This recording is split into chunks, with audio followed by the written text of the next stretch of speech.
Bom dia, meus queridos! Estamos começando mais um dia aqui na montanha e hoje nós vamos falar um pouco, contar a história da Andréia, do Fábio e do Lucas, porque eles são uma família lá de Brasília que estão aqui visitando a gente, estão rodando um pouco aí por Santa Catarina e eles têm uma coisa muito legal lá, que eles têm um sítio também sustentável, que tem muitas coisas bacanas lá, então assim, lógico que a gente não vai conseguir mostrar o que tem lá, eles vão contar um pouco da história deles, que eles têm muita história bacana.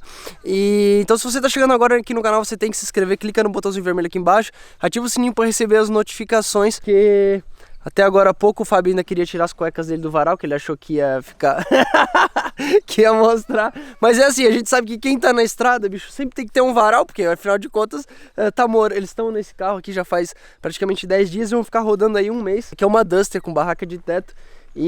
Mas eles já viajaram muito, já escalaram altas montanhas, são escaladores de rocha, cara, tem muita coisa maneira, então a gente vai tentar contar um pouco dessas coisas todas aqui pra vocês. E então é isso, vamos pra lá. Nossa, me engasguei agora.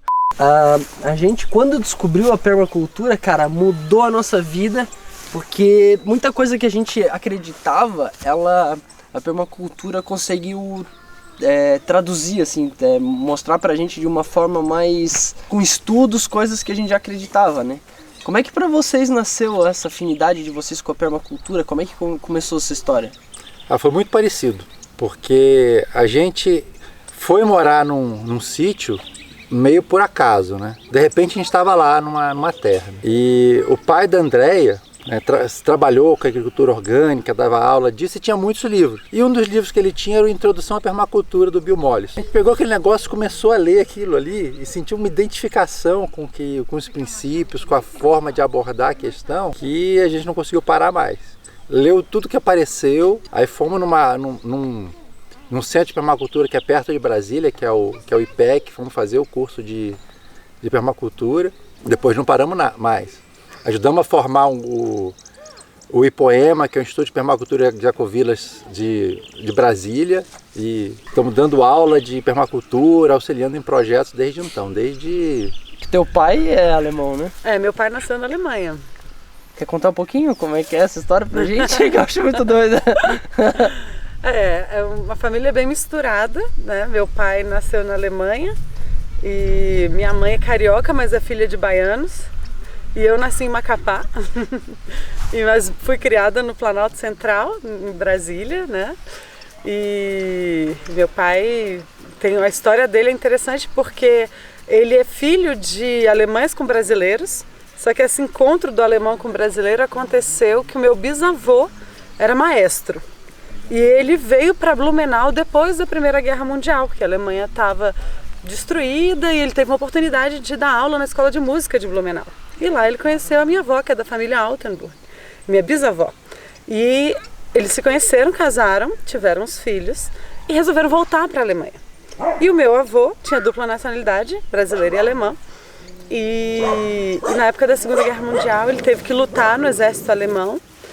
E depois, enfim, lutou e meu pai acabou nascendo no meio da guerra, conheceu minha avó no meio da guerra, nessas paixões de encontros que na guerra ele teve. E acabou que meu pai nasceu e ele não conhecia o meu pai, não conhecia meu pai até os 5 anos, porque ele ficou preso num campo de prisioneiros russo. E quando ele voltou, com meu pai já com 5 anos, eles decidiram vir morar no Brasil, porque ele teve uma oportunidade de ser representante da Câmara de Comércio Brasil-Alemanha. E aí eles vieram para o Brasil e ficaram aqui no Brasil. E depois toda a família voltou de lá, meu pai ficou e decidiu que ele queria ser brasileiro, se naturalizou brasileiro. Era um carioca que nasceu na Alemanha. Que história, né? E depois, quando ele fez agronomia e já tinha na cabeça que ele questionava muito esse sistema com agrotóxicos, monocultivos e com grandes latifúndios e a desigualdade no campo, né? E buscava uma vida justa no campo, para igualdade entre as diversas pessoas, resolveu dedicar a vida dele para isso. E logo que se formou, foi trabalhar na Amazônia com ribeirinhos e acabou conhecendo minha mãe lá, em 1960 e poucos. E depois eles casaram e os filhos foram nascendo na Amazônia nos anos 70. E, enfim, e foram mudando, moraram em Macapá, moraram em Roraima, Rio de Janeiro, até que chegaram em Brasília, passaram em concurso público e por lá ficaram, dentre outras andanças que a família teve. Eu acho que meus pais são grandes referências para mim. A minha mãe, por um lado social, de igualdade de gênero, de referência de mulher que se posiciona na sociedade de uma forma que se supera, que vem de uma família muito humilde. Minha avó era mãe solteira, costureira, passou muita dificuldade financeira para criar minha mãe e ela criou condições para a vida dela ser melhor, se formou, fez mestrado, uma grande profissional e uma grande referência para mim. O meu pai foi uma pessoa que lutou muito pela agroecologia e pela justiça no campo e foi realmente uma grande referência no Brasil. Na época, a agricultura alternativa, depois orgânica e agroecológica.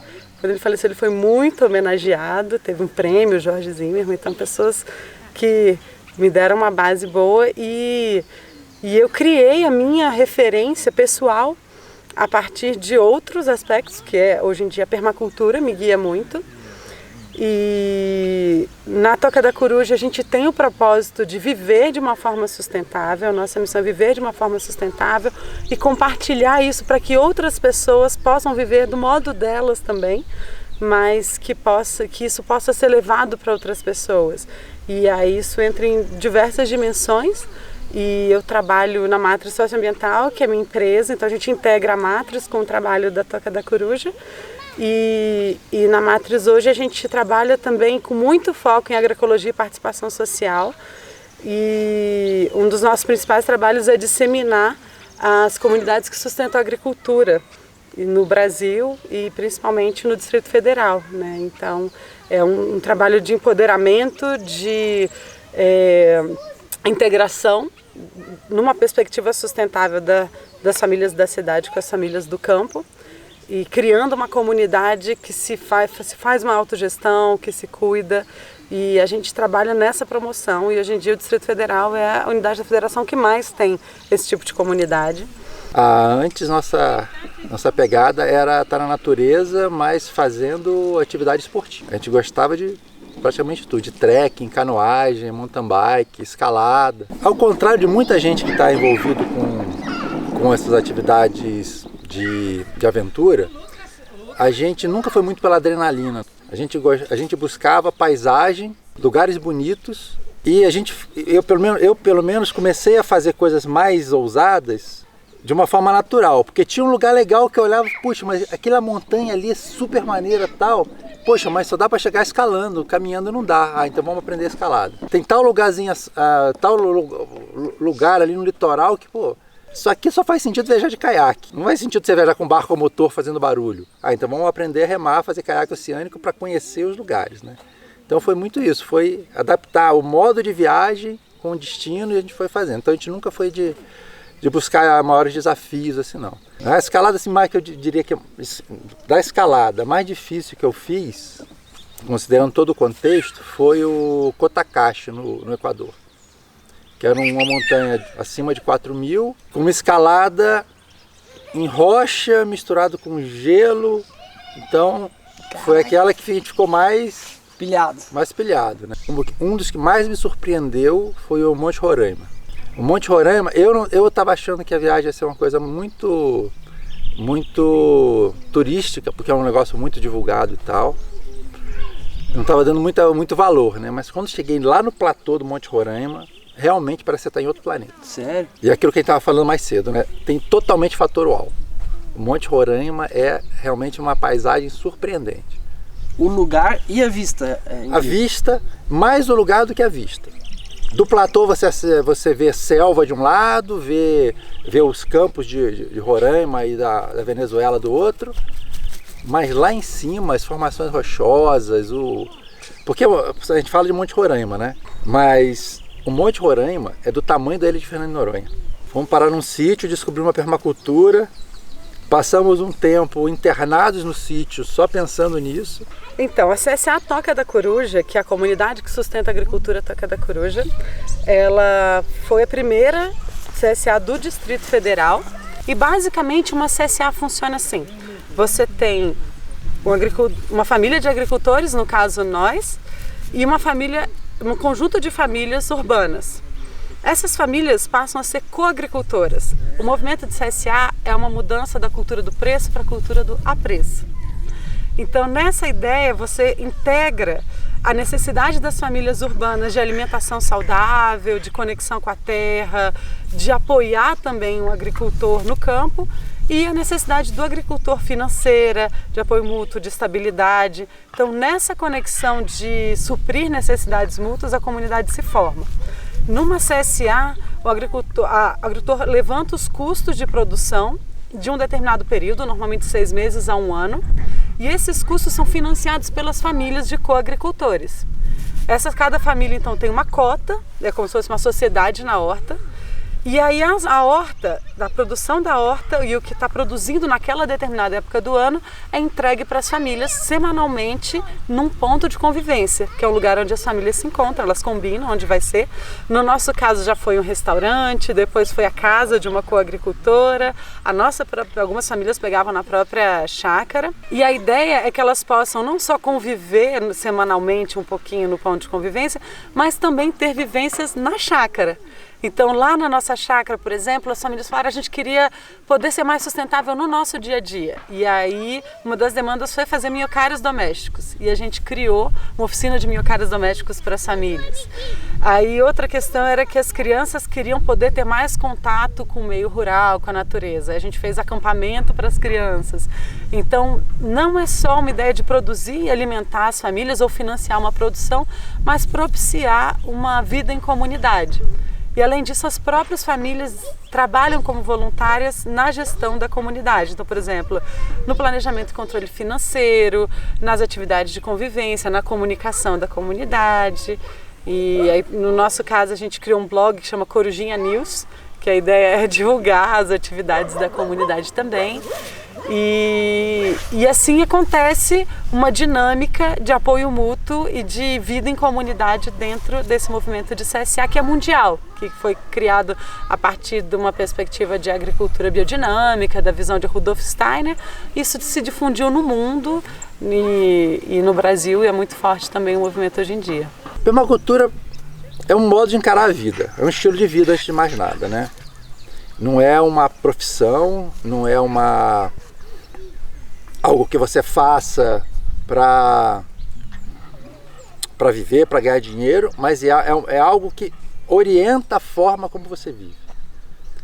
Do ponto de vista de conceito, a permacultura é a técnica e a arte de projetar assentamentos humanos sustentáveis que façam o uso eficiente dos recursos naturais e que minimizem o dano, minimizem o consumo excessivo de recursos não renováveis. Permacultura, antes de um conjunto de técnicas, é um modo de fazer as coisas.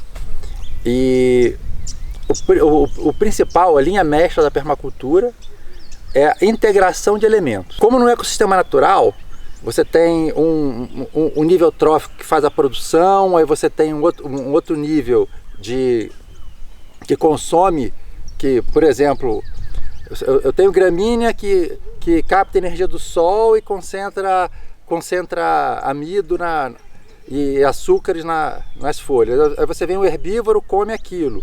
Aí você tem uma outra espécie que preda o herbívoro.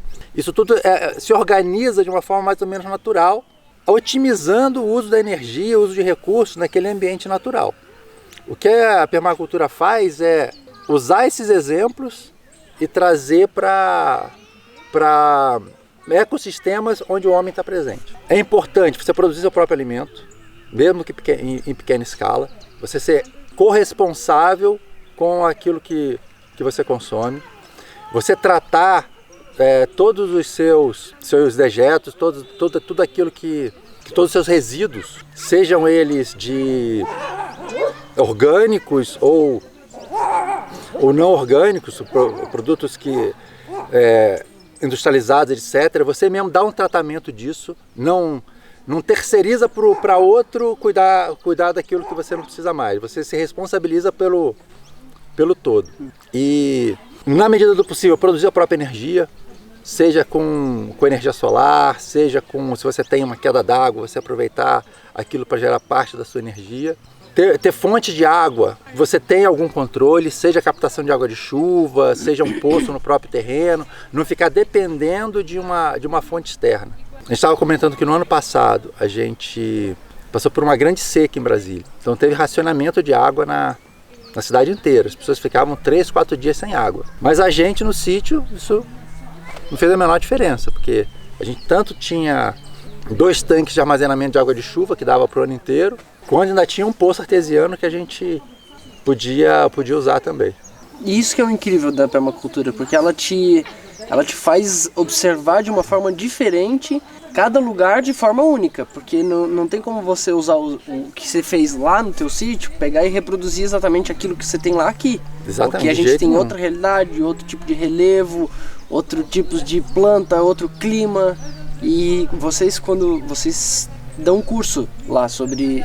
Isso, a gente dá o curso básico da permacultura que chama PDC, que é o curso de desenho em permacultura. PDC em inglês, é Permaculture Design Course. É um curso padrão, igual no mundo inteiro, de aproximadamente de 70 a 100 horas de duração, e que foi desenvolvido pelo fundador da permacultura, pelo Bill Mollison, justamente nesse sentido, de passar adiante o conhecimento da permacultura, o básico. Então quem faz esse curso tem um certificado de desenho em permacultura. A gente inicia falando dos princípios da permacultura, que é cuidar do planeta, cuidar das pessoas e compartilhar os excedentes. Esse é, vamos dizer, é o princípio básico da permacultura. Depois a gente fala da metodologia de design, de como a gente conecta elementos, de como a gente analisa, depois como a gente analisa o sítio, análise de setores, análise de zonas. Depois a gente fala dos vários... Aí a gente entra na questão de técnica, né? Como é que se lida com questão de aproveitamento de água, gestão de água, como é que se lida com a questão de energia. A gente fala um pouco de solos. A gente fala um pouco de organização social, como é que a gente trabalha em conjunto com outras pessoas para construir os ecossistemas sustentáveis. É uma coisa assim bem genérica, é uma pincelada de cada coisa, porque a permacultura é muito multidisciplinar. Não tem uma ciência, uma linha do conhecimento que você possa encaixar a permacultura. Ela é um apanhado de várias coisas. Então, querendo ou não, essas pessoas que integram essa comunidade, que são os coprodutores, na realidade, eles estão fazendo permacultura participando de um ciclo como esse, certo? Claro! Uma das dimensões da permacultura é econômica, né? E como você se relaciona? E às vezes as pessoas falam assim, permacultura só serve para quem está num sítio. Quando eu fiz o meu curso de permacultura, eu fui com um amigo e aí ele falou, para você é ótimo que mora num sítio, mas para eu que moro na cidade não serve. Eu falei, Beto, volta para o curso, para você aprender de novo, porque não é sobre isso. É sobre você viver de uma forma sustentável onde quer que você esteja. E participar de uma CSA é você estar sendo um coagente dessa mudança no campo e na sua vida, na sua alimentação, no seu dia a dia. Então, quem participa de uma CSA passa a mudar o seu modo de alimentar, passa a comer melhor, passa a estar mais em família, passa a ter mais convivência. E muitas vezes a pessoa tem que aprender a lidar com abundância, porque às vezes tem pouca produção, mas é muito mais raro do que ter muita produção. E se você recebe um maço grande de rúcula, aí você fala, eu não vou comer, mas que tal você dar para o seu vizinho? Que tal você deixar para uma pessoa que precisa? Então, aprender a lidar com essa lógica da abundância, de que tem para todos, também é um desafio para as pessoas urbanas e é uma das questões chaves na permacultura. Então, com certeza, ser um membro de uma CSA é uma das dimensões de participar e viver a permacultura na vida urbana, nas cidades também.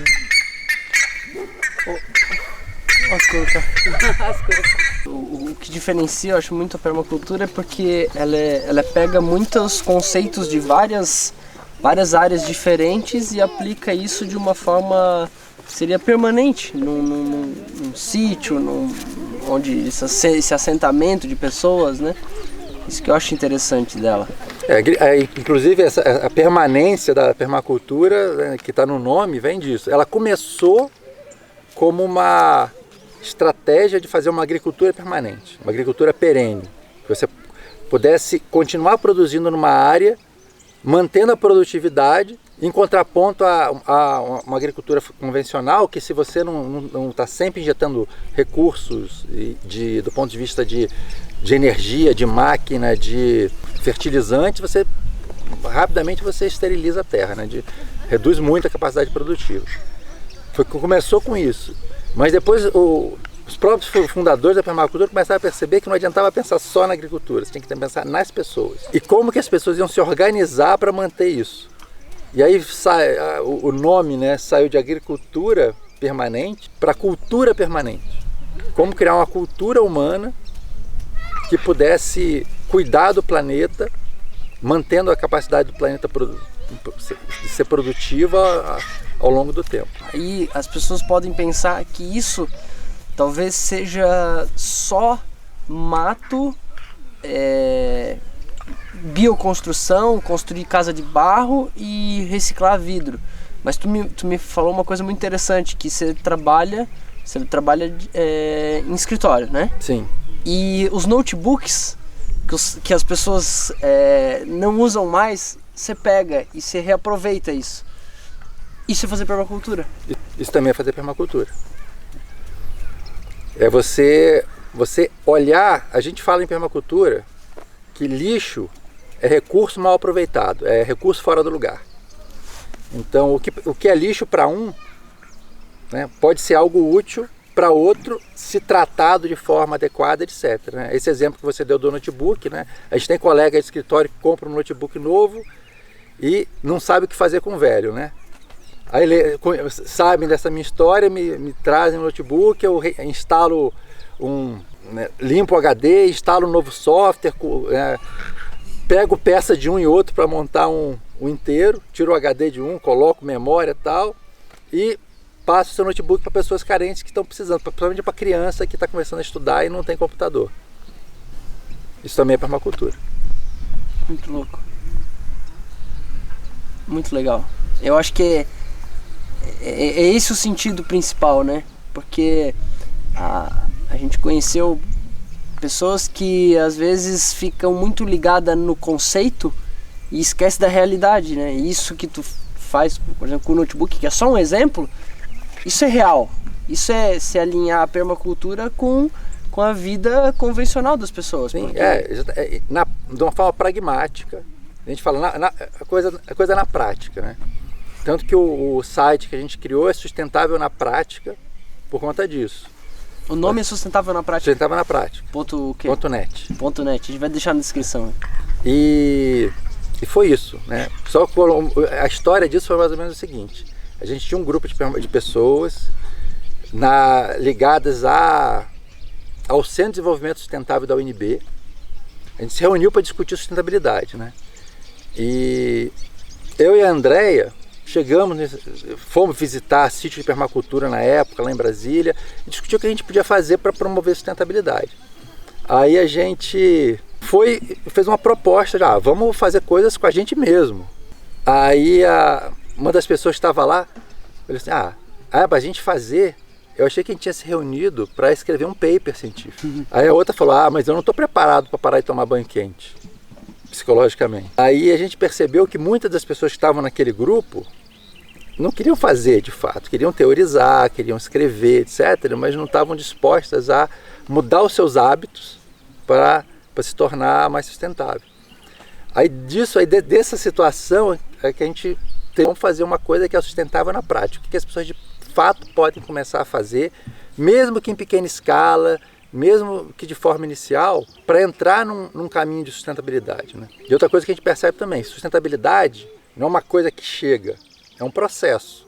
Você vai construindo passo a passo na sua vida, nas mudanças do seu comportamento, naquilo que você pode fazer na sua casa, no seu sítio, no seu quintal, visando um caminho de longo prazo. Não é uma coisa que vai acontecer de uma hora para outra. Tudo que vem rápido vai rápido, né? Tudo que vem rápido vai rápido. Então, ou você não valoriza, ou provavelmente você não sustenta. Não entendeu exatamente o que era. Porque exige do tempo de maturação para a gente aprender as coisas. Eu acho que são as escolhas. As escolhas que você faz em cada momento da sua vida. Tem escolhas grandes, que às vezes você pode fazer para mudar a sua vida de uma forma estruturante, como vocês fizeram de estar aqui. Mas pode ser qualquer escolha que você faça. Por exemplo, você vai comprar um carro. Você pode escolher comprar um carro que seja a etanol e a gasolina. Você pode escolher utilizar etanol, que é um biocombustível. Você pode começar a conhecer os produtores orgânicos que estão perto de você. Em vez de você comprar um produto com agrotóxico que está no supermercado e que você passou rapidinho ali, que tal você saber quais são as feiras de orgânicos que estão no seu bairro? Que tal você começar a olhar o rótulo de uma embalagem que você vai comprar e saber, será que esse é um produto local? Um indicador bem legal da gente pensar é quantos quilômetros a sua comida teve que viajar até chegar no seu prato. Então, só de você fazer uma escolha de comprar de um agricultor familiar, pequeno agricultor local, você já está dando um passo para a sua vida ser mais sustentável. Então, começa a ler o rótulo. Uma outra coisa super importante que eu acho que é um primeiro passo. Toda vez que você vê um rótulo que tem um triângulo amarelo com um T, significa que aquele produto é transgênico. Um produto transgênico, você pode escolher simplesmente não apoiar uma agricultura que é de monocultivo, que polui, que incentiva alimentos transgênicos, principalmente o milho, por exemplo, que é de polinização cruzada, que a gente fala, que o vento leva o pólen. Muitas vezes, um milho que um agricultor que está cuidando há muito tempo pelo pólen de um milho transgênico, ele se contamina e passa a ser transgênico também. Então, assim, a gente pode fazer escolhas para que o nosso dinheiro do nosso trabalho, porque se a gente for pensar, a energia do nosso trabalho é convertida em dinheiro e você compra alguma coisa. Então, o que a sua energia de vida está financiando? Financiando um agricultor familiar que pode ter uma vida melhor, você está financiando uma pequena agroindústria de alguém que está querendo viver e também estar mais estruturado e estar participando de uma economia de uma forma mais justa, ou você simplesmente está comprando um produto com soja transgênica de grandes monocultivos que devasta. Então, essas escolhas fazem parte da nossa vida. Outra coisa que eu acho que é simples e que a gente pode começar a pensar é nos nossos deslocamentos. Então, se você puder pensar assim, tem a sua casa, você começa a fazer raios, pensar o que é a sua pedosfera. O que é a pedosfera? É onde você pode ir a pé. Então, assim, o que eu posso fazer no meu dia a dia que eu vou gastar menos combustível fóssil, gasolina, vou ter menos emissão de gases de efeito estufa e vou fazer a minha contribuição. Então, pensar, poxa, às vezes eu pego um carro em Brasília, isso é super comum. A pessoa pega um carro para ir para uma padaria. E ela poderia ir a pé, vendo o que tem de fruta para colher, às vezes no seu bairro, lá em Brasília é muito comum manga. É uma época que vai começar manga. Então, poxa, vê a mangueira que está produzindo para você colher uma manga que está na sua quadra, no seu bairro. Vai na padaria e conhece a pessoa que está ali. Procura incentivar que ele traga produtos locais. Depois, o que é a sua zona de bike? Onde é que é a sua bike esfera? Ou seja, onde você poderia ir de bicicleta? E aí você vai estendendo onde você poderia ir de carona, fazendo transporte solidário, né? E onde você poderia ir usando transporte coletivo. E assim você pode também usar a dimensão de transporte na sua vida e de deslocamento. Você pode se tornar mais sustentável também. Eu estou comentando pontos que são dicas fáceis para a gente colocar no nosso dia a dia. Então, a gente na permacultura pensa em várias dimensões. Água, energia. Na dimensão de energia, uma dica super fácil é quando você for comprar um eletrodoméstico, procurar um selo que chama Procel. O selo Procel é um selo definido pelo governo e que determina a eficiência energética daquele eletrodoméstico. Todos os selos que têm Procel A são mais eficientes energeticamente. Então, olha lá. Consome menos energia. Consome menos energia. Então, na dimensão de energia, o que você está gastando no seu transporte, na dimensão de alimentação, na sua convivência, com quem você convive, quem você conhece do seu bairro. E você já procurou saber, por exemplo, se você mora num prédio, o que tem no seu jardim? É possível fazer uma horta coletiva e você ter temperos para colher?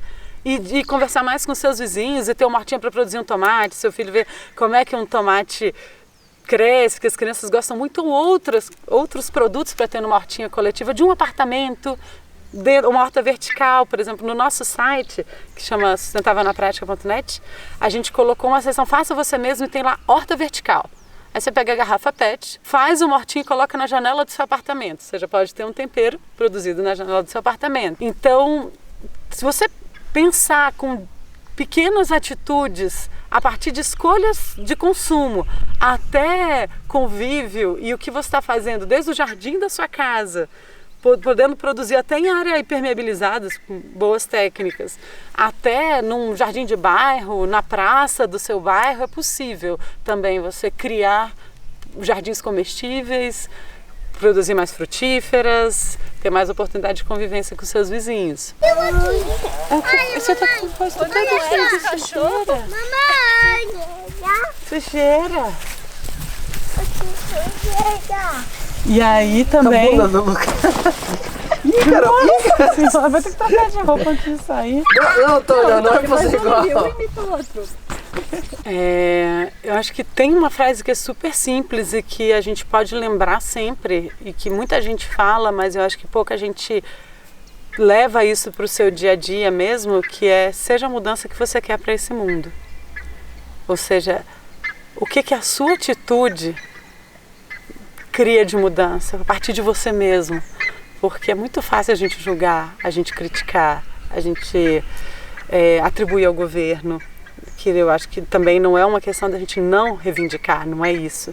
Mas se a gente não começa com o nosso dia a dia, aí a gente acaba não sendo coerente, né? Então, se você puder ser a mudança que você quer e viver isso, eu acho que, e puder trazer essa reflexão para todo o seu dia a dia, isso já faz muita diferença. Ótimo. Que bom. Obrigado. De nada, é um prazer. Eu acho que é importante acreditar que é possível, e para qualquer coisa. Acreditar que é possível e dar o primeiro passo. Devagarzinho, ir na direção daquilo que você acredita. Porque depois do primeiro passo vem o segundo, vem o terceiro, e quando você vê, você já está meio caminho daquilo que você está buscando. Eu acho que isso para qualquer coisa, eu acho que é um aprendizado grande. Não ter o medo de dar o primeiro passo. Gente, espero que vocês tenham gostado desse bate-papo, porque realmente faz muito sentido. Tem muita coisa que de fato a gente pode mudar na nossa vida, na vida da comunidade, na criação dos nossos filhos, na criação de uma comunidade diferente. E eu espero que você tenha se sensibilizado de alguma forma, porque a gente aqui tenta aplicar muitos conceitos, muitas ideias, trazer muitas informações pro nosso dia a dia, trazer pro canal, porque aqui a gente faz as coisas realmente na prática, sabe? A gente tenta fazer dentro do possível, porque o principal que eu diria é: não seja superficialista a ponto de você achar que ou faça certo ou não faça. O importante é você fazer, porque eu digo isso, e eu escutei o Fábio falando isso ontem à noite também para a Daia, numa conversa que a gente estava tendo. Ele falou assim: olha, o feito é melhor que o perfeito. Então, simplesmente faça alguma coisa, mude, começa. Eles deram várias dicas legais, então espero que você consiga retransmitir isso para alguém. Compartilhe esse vídeo, que isso é super importante. Nós estamos aqui na Serra Catarinense, esse aqui é o camping da família X. Nós temos vídeos todos os dias, então se você gostou, compartilha, porque isso é super importante, a gente levar essa mensagem adiante, tá bom? O importante é a jornada, coma toda a salada, e até amanhã, porque amanhã tem vídeo de novo, tá bom? Tchau, fui! E se chegou até o final desse vídeo, comenta aqui embaixo: permacultura.